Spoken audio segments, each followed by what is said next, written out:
Welcome to rockets. कैसे हैं आप सभी। देखो, अनएक्सपेक्टेड क्लाइमेक्स वाली जो मूवीज होती है ना, मुझे बताइए किसको पसंद नहीं होती हो, और अगर वो भी स्पेनिश वाली हो तो भाई उसका कहना ही क्या है। लेकिन आज की मूवी का क्लाइमेक्स देखकर मैं सच में बता रहा हूँ हिल गया था जब मैंने इसको देखा, और इसीलिए आपको भी हिलाने के लिए लेकर आ गए हैं एक डिफरेंट तरह की साई-फाई मूवी। एक सुरंग में ब्लास्ट हो जाता है जिसमें कुछ वर्कर्स मारे जाते हैं। उनका शव विश्लेषण करने के लिए एक डॉक्टर को बुलाया जाता है, लेकिन शव विश्लेषण में उसे क्या पता चलता है, that's the mystery of this movie. यही आपको चौंका कर रख देगी।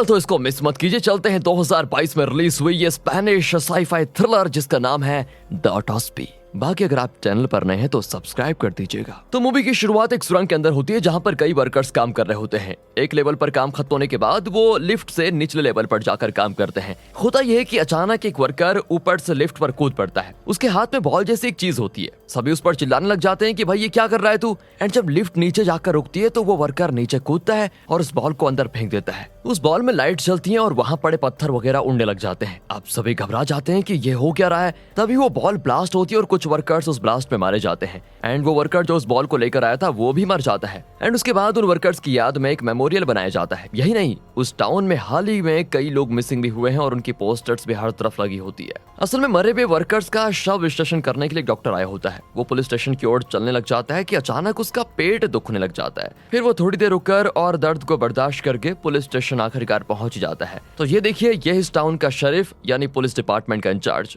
और लगता है डॉक्टर और शरीफ बहुत ही पुराने दोस्त हैं। डॉक्टर पूछता है कि शव विश्लेषण करना था तो मैं कल ही आ जाता, तुमने मुझे बताया क्यों नहीं, तुमने मुझे आज ही आने के लिए क्यों कहा। एंड शरीफ कहता है कि मामला देख यार थोड़ा सीरियस है, इसीलिए नॉर्मली जब सुरंग में ऐसी दुर्घटना होती है तो सुरंग खोदने वाली कंपनी वर्कर्स की फैमिली को इंश्योरेंस के पैसे देती है। लेकिन इस केस में उस कंपनी ने पैसे देने से इनकार कर दिया क्योंकि ये एक्सीडेंट नहीं था बल्कि किसी ने जानबूझकर वहां कोई बॉम्ब ब्लास्ट करवाया था। डॉक्टर कहता है कि हाँ, कंपनी भी अपनी जगह सही तो है। शरीफ आगे कहता है तुम ठीक तो कहते हो, लेकिन जब हम सुरंग में गए तो वहां पर बॉम्ब ब्लास्ट का कोई भी एविडेंस नहीं मिला। ये क्या मजाक कर रहे हो यार शरीफ, बॉम्ब ब्लास्ट हुआ है तो बॉम्ब नहीं मिला, ये क्या मतलब है, ये कैसे हो सकता है। शरीफ कहता है इसीलिए तो आपको बुलाया हमने। अगर तुम उन वर्कर्स का शव विश्लेषण करके बता दो कि उनकी मौत कैसे हुई थी तो हमें इस केस को समझने में थोड़ा मदद मिल जाएगी। वैसे शरीफ, मैंने ये भी सुना है कि इस टाउन में लोग गायब हो रहे हैं, क्या उसका इस ब्लास्ट से कोई कनेक्शन तो नहीं है कहीं। एंड अब शरीफ बताना शुरू करता है कि कुछ महीने पहले टाउन में एक आदमी लापता हो गया। हमने उसे नॉर्मल मिसिंग केस समझा, लेकिन एक हफ्ते के बाद जब एक औरत मिसिंग हुई तो हमें शक होने लगा कि ये प्लांट किडनैपिंग का केस है।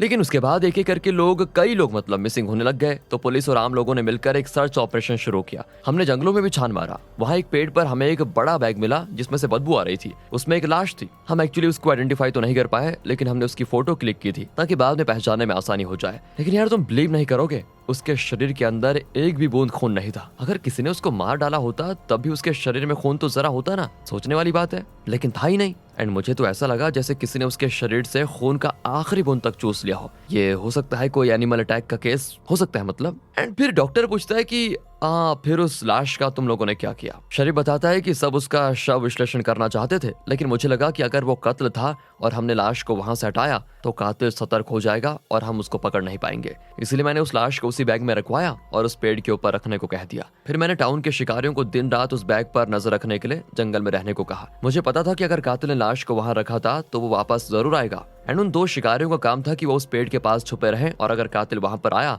तो वो हमें इन्फॉर्म करे। मैंने उन दोनों को वॉकी टॉकीज भी दिए थे, लेकिन पता नहीं उस रात क्या हुआ। उनकी वॉकी टॉकीज को कांटेक्ट करने की कोशिश की हमने, लेकिन कोई जवाब ही नहीं मिला। फिर हम जंगल के अंदर गए तो वहां उनकी वॉकी टॉकीज पड़ी हुई थी। एंड उन दोनों शिकारियों का कत्ल करके कातिल ने उनको भी बैग में रखकर वहां छोड़ दिया था। एंड फिर अगले दिन हमें पता चला कि वो पहली लाश जो हमें बैग में मिली थी वो एबेल नाम के एक आदमी की थी। एबेल भी उसी सुरंग में काम करता था और कुछ दिन पहले लापता हो गया था। एंड एबेल को आखिरी बार एक पब में देखा गया था। फिर दोस्तों यहाँ फ्लैशबैक में दिखाते हैं कि एबेल पब में गया था, वहाँ एक आदमी बैठा हुआ था। एबल उस आदमी को पहचानता था और पूछने लगा, यार स्काइस कैसे हो तुम। दरअसल एबल और स्काइस सुरंग में काम करते थे, पर कुछ महीने पहले अचानक स्काइस ने काम पर आना बंद कर दिया था। एबल पूछता है कि तुम कहाँ चले गए थे यार, पर स्काइस कहता है देखो तुम मुझे कोई और समझकर बकबक कर रहे हो, मेरा नाम स्काइस नहीं है, एलन है। पर एबल अपनी बात पर ही अड़ा रहता है कि तुम स्काइस ही हो। और तब एलन ने एबल की आंखों को घूर कर देखा दोस्तों, और दोनों की आंखें चमकने लगी। ऐसा लगता है जैसे एबल एलन के वश में हो गया था। एंड अब एलन कहता है कि अगर तुम मेरी हर बात मानोगे तो मैं बता दूंगा कि मैं स्काइस हूँ या फिर एलन। एबल भी उसकी बात बड़े ध्यान से सुनने लगा। एलन कहता है तुम अपना बियर ग्लास गिरा दो, फिर नशे में लड़खड़ाकर चलने की एक्टिंग करो, फिर तुम मुझे अपनी कार की चाबी दे देना और मेरे साथ चले आना। एबल तो जैसे उसके हाथ की कठपुतली बन चुका था। वो बियर ग्लास गिराकर लड़खड़ाने लग जाता है और तब एलन कहता है कि तुझे बहुत नशा हो गया है, चल मैं तुझे तेरे घर ड्रॉप कर देता हूँ, अपनी कार की चाबी दे दे मुझे। एंड एबल भी उसको चाबी दे देता है। फिर एलन एबल को वहां से लेकर चला जाता है। ये सब कुछ उस पब के लोगों ने देखा था और उन्होंने पुलिस को ये बातें बताई भी थी। एंड आ जाओ दोस्तों प्रेजेंट में। शरीफ बताता है कि उस रात के बाद एबल गायब हो गया एंड बाद में हमें जंगल में पेड़ के नीचे उस बैग में उसकी लाश मिली। वो उस सुरंग के वर्कर्स की फाइल को देखते हैं तो पता चलता है कि वो आदमी जो एबल को पब से लेकर गया था उसका नाम एलन नहीं स्काइस ही था। मतलब एबल ने उसको ठीक पहचाना था। और जब पुलिस ने स्काइस के बारे में पूछताछ की तो पता चला कि स्काइस तो 9 महीने पहले लापता हो गया था। असल में 9 महीने पहले स्काइस जंगल के अंदर गया था जहां वो आसमान से गिरते हुए मेट्रोइड को देखना चाहता था, लेकिन वो गया तो था लेकिन वापस नहीं आया। एंड अचानक एक दिन वो एलन के नाम से टाउन के अंदर आया और वापस सुरंग में काम करने लगा। एंड अब शरीफ आगे बताता है कि जब ये बात हमें पता चली तो हम उसके घर गए जबकि वो सुरंग में काम कर रहा था। हमने उसकी घर की तलाशी ली तो वहां हमें एबल का आईडी कार्ड मिला एंड हमें यकीन हो गया कि एलन ने ही एबल का कत्ल किया है। हम एलन को अरेस्ट करने के लिए निकलने वाले थे कि उसके घर में हमको एक बॉल जैसी चीज मिली जिसमें से बदबू आ रही थी। हमने उसे भी अपनी कार में रख लिया और सीधे सुरंग की ओर चल दिए। एंड जब हम सुरंग के पास पहुंचे तो एलन ने हमको देख लिया, लेकिन हमसे भागने के बजाय वो हमारे पास आया और हम पर हमला करके उसने कार से वो बॉल निकाल लिया और सुरंग के अंदर भाग गया। हम उसके पीछे पीछे भागने लगे, लेकिन इससे पहले कि हम उसको पकड़ते वो लिफ्ट पर कूदकर नीचे चला गया। उसके बाद क्या हुआ दोस्तों, ये तो आप मूवी की शुरुआत में देख ही रहे थे। एलन लिफ्ट पर कूदकर नीचे पहुंचा और वहां उस बॉल जैसी चीज को उसने सुरंग के अंदर फेंका। उसमें लाइट जैसी चीज निकली और ब्लास्ट हो गई। उसका इम्पैक्ट इतना स्ट्रांग हुआ कि ऊपर खड़ा शरीफ दूर जाकर गिरा।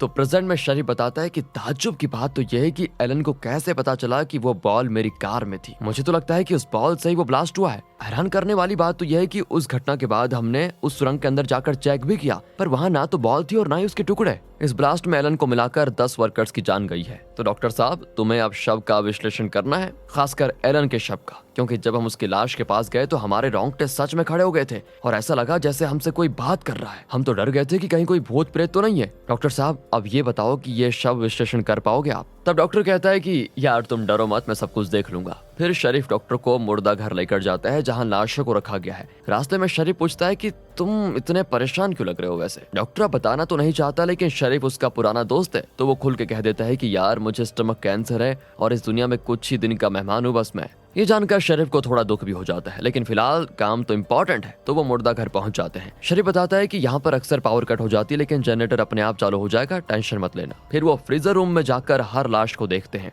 पर शरीफ आखिर में रखी हुई एलन की लाश के पास जाने से बहुत डर रहा होता है। डॉक्टर कहता है काम करो, तुम दिन भर काम करके थक गए होंगे, अब तुम जाओ, यहाँ मैं खुद संभाल लूंगा। शरीफ डॉक्टर को इन लाशों के साथ, खासकर एलन की लाश के साथ अकेला छोड़कर नहीं जाना चाहता, पर डॉक्टर कहता है कि अरे मुझे लाशों के साथ उठने बैठने की आदत है, तुम घबराओ मत और जाकर आराम करो, जाओ। इस पर शरीफ भी वहां से चला जाता है। डॉक्टर अपने सर्जिकल टूल्स निकाल कर रख देता है और फिर एक रिकॉर्डर ऑन करता है जिसमें वो हर लाश के शव विश्लेषण की डिटेल्स को रिकॉर्ड करेगा। एंड इस रिकॉर्डर को एक फुट पैडल से ऑन ऑफ किया जाता है। डॉक्टर रिकॉर्डर ऑन करके उस दिन की तारीख और टाइम बताता है और कहता है कि एक दिन पहले सुरंग के ब्लास्ट में 10 वर्कर्स मारे गए, मैं उनका शव विश्लेषण करने वाला हूँ। मैं खासकर इस बात पे ध्यान दूंगा कि इनके शरीर में ब्लास्ट के कोई निशान है या फिर नहीं। पहले वर्कर की बॉडी को वो सब्जेक्ट 1 बताकर शव विश्लेषण शुरू कर जाता है। पहले तो वो उस वर्कर का ड्रेस काट निकालता है, फिर उसके बाल पर पानी स्प्रे करके उस पानी को टेस्ट करता है। वो बॉडी के हर पार्ट को चेक करता है और कुछ एविडेंसेस भी कलेक्ट करता है। फिर वो बॉडी को कट करके कहता है कि इसे जांच करके पता चला है कि इसकी मौत ब्लास्ट से ही हुई है। एंड जब वो सब्जेक्टों का शव विश्लेषण करने वाला होता है तो चौंक जाता है, क्योंकि जैसा शरीफ ने कहा था, डॉक्टर की गर्दन के पिछले हिस्से में रोंगटे खड़े होने लग जाते हैं और डॉक्टर इस बात को फील भी कर पाता है। यही नहीं, कहीं से आवाज भी आती है कि यहाँ मत रुको, अभी चले जाओ। पर उस पर ध्यान न देते हुए डॉक्टर उस लाश का शव विश्लेषण करके तीसरी लाश पर आता है। इस दौरान वो रिकॉर्ड ऑन करता है कि पुलिस का मानना है कि एलन पुलिस से बचकर सुरंग के अंदर भागा और उसने उस बॉल को सुरंग के अंदर फेंक दिया। लेकिन असल में सोचने वाली बात यह है कि अगर वो बचना चाहता था तो उस बॉल को अंदर क्यों फेंकता, जबकि वो खुद भी अंदर ही था और जानता था कि अगर ब्लास्ट होगा तो वो खुद भी मारा जाएगा। इसलिए मुझे लगता है कि एलन बचने की कोशिश नहीं कर रहा था, बल्कि वो ब्लास्ट करवाना ही उसका मेन मकसद था। एंड उस लाश की छाती में एक छेद होता है। जब डॉक्टर उस बॉडी को काटता है तो उसमें एक बूंद खून नहीं होता। अब डॉक्टर सोच में पड़ जाता है कि ऐसा कैसे हो सकता है, मरने के 2 दिन बाद भी शरीर में खून होता ही है, पर यहाँ तो खून ही नहीं है। फिर वो अगली लाश का जांच करता है तो उसमें भी छाती पर छेद होता है और शरीर में बिल्कुल भी खून नहीं। मतलब पहली लाश में खून था और जब 2 लाशों का चेक किया उनमें खून नहीं। ये बड़ी सोचने वाली बात है। एंड ये दोनों लाशें एक ही जगह मिली थी, उनके पास थी एलन की लाश। डॉक्टर उस फोटो को देख रहा होता है कि अचानक पावर कट हो जाती है, लेकिन थोड़ी देर में जनरेटर ऑन हो जाता है और पावर वापस। अब डॉक्टर का मानना है कि वो 2 लाशें जो एक जगह पे थी, उनके शरीर में खून नहीं है। उनके पास एलन की लाश थी, तो वो देखना चाहता है कि एलन की बॉडी में खून है या फिर नहीं। इसलिए वो एलन की बॉडी की जांच करता है एंड अचानक से कोई आवाज आती है दोबारा। डॉक्टर चौंक जाता है क्योंकि यहाँ उसके अलावा बाकी तो कोई है नहीं, सिर्फ लाशें हैं। वो हर लाश को देखने लग जाता है और तब एलन का हाथ हिलने लगता है। अचानक एलन की लाश बेड से नीचे गिर जाती है और रेंगने लगती है। डॉक्टर विश्वास तो नहीं करना चाहता, लेकिन जब आंखों के सामने ये हो रहा हो तो कोई विश्वास क्यों ना करे। आप भी सोचिए यार, अगर आप डॉक्टर की जगह होते तो कैसा फील होता। मेरे तो बोलते बोलते रोंगटे खड़े हो गए। डॉक्टर धीरे धीरे पीछे जाने लग जाता है तो एलन की लाश अब उठकर चलने लग जाती है। एलन डॉक्टर से विनती करता है कि प्लीज मुझे इस शरीर से बाहर निकालो। डॉक्टर पूछता है क्या तुम मरे नहीं क्या अभी तक? वो कहता है कि एलन तो कब का मर चुका है, लेकिन मैं एलन नहीं हूँ, मैं तो सिर्फ उसके शरीर का इस्तेमाल कर रहा हूँ। डॉक्टर की दोस्तों यहाँ पर कुछ समझ में नहीं आता और वो पूछता है कि अरे तुम आखिर हो कौन? तब वो बताता है कि मैं दुनिया भर में सफर करता हूँ, अलग अलग शरीरों का इस्तेमाल करता हूँ, लेकिन अब मैं इस शरीर में फंसा हुआ हूँ। मैं जब इसकी बॉडी में घुसा था तो मैं बहुत छोटा था, लेकिन अब मैं बड़ा हो चुका हूँ और इसके शरीर से बाहर नहीं निकल पा रहा हूँ। मुझे बहुत भूख भी लगी है और मुझे खून की सख्त जरूरत है। एंड उसकी बातें सुनकर डॉक्टर समझ जाता है कि असल में ये एक पैरासाइट है जो फिलहाल एलन की बॉडी में है। एलन की बॉडी का सारा पोषण खत्म हो चुका है, इसीलिए अब इस पैरासाइट को पोषण नहीं मिल रहा और ये बाहर आकर किसी और की बॉडी में घुसना चाहता है। ओह दैट्स इंटरेस्टिंग यार। डॉक्टर पूछता है कि अब मुझे ये बताओ वो बॉल जैसी चीज क्या थी जो तुमने सुरंग में ब्लास्ट करवाई? एंड अब एलन की बॉडी में जो पैरासाइट है वो कहता है वो मेरा स्पेसशिप था जो फट गया, पर तुमने अपने स्पेसशिप को खुद ब्लास्ट क्यों करवाया? पैरासाइट कहता है कि देखो मैं नहीं चाहता कि तुम लोग उस स्पेसशिप की टेक्नोलॉजी को जानो, इसीलिए मैंने उसको ब्लास्ट करवा दिया। और अब अभी सवाल मत करो क्योंकि मुझे तुम्हारे शरीर से कैंसर की बू आ रही है। मुझे कैंसर को खाना बहुत अच्छा लगता है, इसीलिए अब मैं तुम्हारी बॉडी में घुसने वाला हूँ। कहकर वो अपना मुंह खोलता है तो ऑक्टोपस के टेंटिकल्स जैसे कुछ बाहर निकलकर डॉक्टर पर हमला कर देते हैं। एंड अगले सीन में डॉक्टर ऑपरेटिंग टेबल पर लेटा होता है और उसके हाथ पैर बंधे होते हैं। अब वो पैरासाइट डॉक्टर के पास आते हुए कहता है मैं एक एलियन पैरासाइट हूँ जिसका कोई सेंस ऑर्गन नहीं है, आंख नाक कान जीभ स्किन कुछ भी नहीं होता, सिर्फ जान होती है और एक दिमाग। पर इंसान वो अपने सेंस ऑर्गन्स के जरिए जो मजे लूटते हैं, जो जिंदगी जीते हैं, मुझे वैसी जिंदगी जीनी है। इंसान जिन स्वादों का, जिन सेंसेस का मजा लेते हैं, मुझे वो सब एक्सपीरियंस करना है। इसीलिए मैं एक के बाद एक करके इंसानों के शरीर में घुसकर जीने लग जाता हूँ। लेकिन अब इस एलन की बॉडी में जीना बहुत मुश्किल हो गया है, इसीलिए मैं तुम्हारे शरीर में रहना चाहता हूँ। डॉक्टर कहता है कि मेरे अंदर तुम जिंदा नहीं रह पाओगे ज्यादा दिन तक, क्योंकि मुझे कैंसर है और मैं कुछ ही दिनों में मरने वाला हूँ। पैरासाइट कहता है कोई बात नहीं, मैं तुम्हारे अंदर आ गया हूँ तो तुम्हारा कैंसर भी खा लूंगा और मरने से पहले तुम जितने भी शव को चेक करोगे उन सारी लाशों का खून भी पी लिया करूंगा। ये कहकर वो पैरासाइट एलन की बॉडी से निकलकर डॉक्टर की बॉडी में जाने का प्लान बनाता है। वो अपनी ड्रेस काटकर डॉक्टर के पास वाले बेड पर लेट जाता है और बताने लगता है कि वो पृथ्वी पर कैसे आया। मैं एक छोटे से स्पेसशिप में आया था, लेकिन उसे मेट्रोइड समझकर एलन ने उसको उठा लिया और अपने घर लेकर गया। जब वो सो रहा था तो मैं अपने छोटे स्पेसशिप से निकलकर उसकी बॉडी में घुस गया। वो जो कुछ खाता पीता वो सारा पोषण लेकर मैं उसके अंदर बड़ा होता गया। यही नहीं, वो जिन भी लोगों से मिलता उन सबकी मैं जान ले लेता और उनके खून का आखिरी बूंद चूस कर पी लेता। इस टाउन में जितने भी लोग लापता हुए हैं उन सबको मैं नहीं मारा है और उनका खून भी चूसा है मैंने। मेरे जैसे पैरासाइट जब इंसान के शरीर में घुस जाते हैं तो हम इंसान की तरह देख सुन और फील कर सकते हैं। एंड थोड़ी देर में मैं एलन की बॉडी से निकलकर तुम्हारी बॉडी में आ जाऊंगा, फिर तुम्हें ढूंढते हुए शरीफ यहाँ पर आएगा तो मैं उसका भी पूरा खून चूस लूंगा। बड़ी भूख लगी है यार मुझे। बड़े नॉर्मल वे में बोलता है दोस्तों। वो आगे कहता है जब मेरा स्पेसशिप ब्लास्ट हुआ तो मेरे पास 2 लोगों की लाशें थी। मैंने उन दोनों की छाती में छेद किया और जी भर के उनका खून पिया। एंड कुछ दिनों के बाद मैं अपने प्लेनेट को एक सिग्नल भेजूंगा कि पृथ्वी पर हम जैसे पैरासाइट्स जी सकते हैं। एंड फिर मेरे प्लेनेट से सारे पैरासाइट्स बड़ी तादाद में पृथ्वी पर आ जाएंगे। एंड हमारा मेन मकसद ये है कि इंसानियत को खत्म करके उनके सेंस ऑर्गन्स पर कब्जा करें। हम वो सारी खुशियां लूटेंगे जो इंसान लूटते हैं। पर तुम फिक्र मत करो, मैं तुम्हारे दिमाग में जाऊंगा तो तुम्हारे सारे सेंस ऑर्गन्स मेरे कंट्रोल में आ जाएंगे सिवाय तुम्हारे दिमाग के। मतलब तुम्हारा और मेरा दिमाग अलग अलग रहेगा और हम एक दूसरे से भी बात कर पाएंगे, वैसे ही जैसे मैं और एलन एक दूसरे से बातें करते थे। एंड अब वो पैरासाइट एलन की बॉडी एक चाकू से चीरकर बाहर निकल जाता है। देखने में अच्छी बड़ा घिनौना लगता है यार। ये सोचने वाली बात तो यह है कि पैरासाइट ना देख सकता है, ना ही कुछ सुन सकता है और ना ही कुछ स्मेल या फील कर सकता है, लेकिन इसे किसी भी तरह डॉक्टर की बॉडी में घुसना है भाई, वरना ये जिंदा नहीं रहेगा। एंड यही वजह थी कि जब ये एलन की बॉडी में था तो डॉक्टर के पास ही लेट गया ताकि उसे डॉक्टर की बॉडी में घुसने में आसानी हो जाए। एंड जैसे पैरासाइट एलन की बॉडी से निकलता है तो एलन का बचा हुआ कॉन्शियसनेस चाकू से उस पैरासाइट को काटने की कोशिश करता है, लेकिन इतने में एलन का दिमाग पूरी तरह मर जाता है। अब ये देखकर डॉक्टर की हालत खराब हो जाती है। एंड अब ये पैरासाइट डॉक्टर की बॉडी में जाने की पूरी कोशिश कर रहा होता है। डॉक्टर भी जानता है कि अगर ये बॉडी में घुस गया तो बॉडी को काट कर इसको बाहर निकाला जा सकता है। फिलहाल तो डॉक्टर कुछ भी करे पैरासाइट को पता नहीं चलेगा, क्योंकि ना ही वो खुद से देख सकता है ना ही सुन सकता है। एंड डॉक्टर एलन के हाथ से चाकू निकालकर पैरासाइट को काटने की कोशिश करता है, लेकिन उसका हाथ नहीं पहुंचता क्योंकि उसका हाथ बंधा हुआ होता है। डॉक्टर अब किसी भी तरह इंसानियत को बचाना चाहता है और बेबस होकर वो एक खतरनाक फैसला लेता है। वो चाकू अपनी आंखों के पास लेकर जाता है, लेकिन पैरासाइट को इस बात की भनक नहीं लगती,